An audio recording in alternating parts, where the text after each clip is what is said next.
Hey friends, Heather here from the Sewing Loft, and today I have a quick and easy project for you to make just in time for Halloween.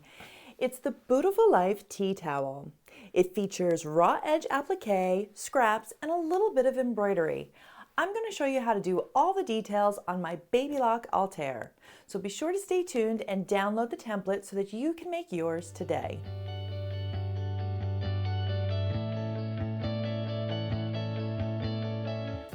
After you have all of your pieces cut and fused to the back of your fabric, you want to remove the paper backing of the heat and bond. This is going to reveal the glue adhesive. And then you're just going to position them in place and fuse them directly to your towel. You can see here that I'm using the paper back just as a protector, and this will avoid any glue getting on the back of my iron and making it sticky or dirty. Be sure that all of your pieces are fused directly to the towel with no edges popping up. Now it's time to add our free motion presser foot. Start by removing the shank that's currently on your machine by unscrewing it from the side. Then you can slide your presser foot on from the back, tighten it in position, and put the shank inside the drawer for later.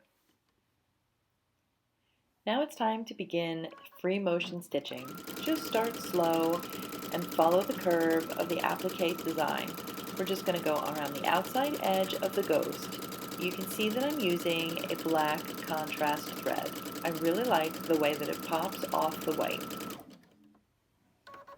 After you finish, you're going to want to do each piece, including the small bat's eyes and mouth.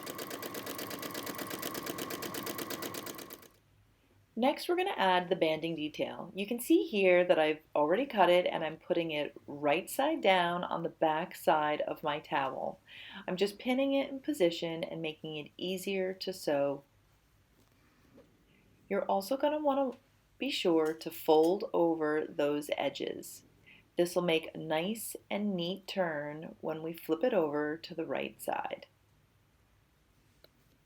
Then stitch it in position and flip to the other side. You want to give it a nice press before actually turning. Flip it over, turn it up, and pin it in position. You want to make sure that those ends are nice and lined up to the outside edge of your towel. Then it's just about doing a quick zigzag across the top. You can really use any decorative stitch here, but I'm using the zigzag. Now it's time to add that finishing touch.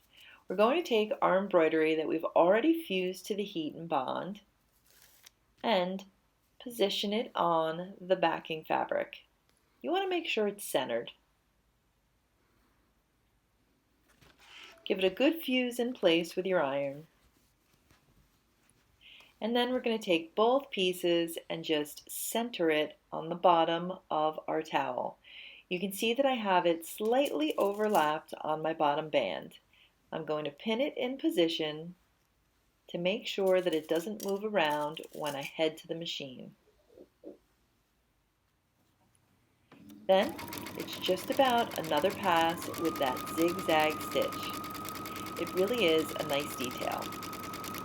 For even more easy to make projects like this, be sure to hit the subscribe button and follow me at thesewingloft.com.